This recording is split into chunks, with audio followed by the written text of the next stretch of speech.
Hello bro. Niaje. Uko aje bwana? Nimependa glasses zako. Mimi nataka advice yako. Unajua sema youth for youth. Mimi niko na mwangu ya. So jana asubuhi jioni kufika saa 7 mchana nilikuwa nimetoka nikakuwa nimefika TB. Wewe ingekuwa ungefanya nini? Ukapata? Yaani ingekuwa ungefanya aje sasa? Kwa wife. Akatoka. Yaani niko na dem nimetoka kidogo mimi kuja nikapiga TV. Wewe ingekuwa ungekula chapo? Utakula aje sasa? Hata mimi nakwanga mjinga. Huwezi. Hawezi ndio. So wewe unaweza fanya aje hiyo? Wewe hapo unaweza fanya aje?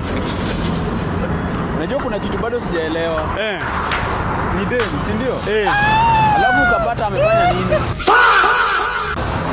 Sielewi kenye umesema ati umekuja ukapata amefanya. Ameiba TV ama amepika chapo. Mama ya. Nimeshindwa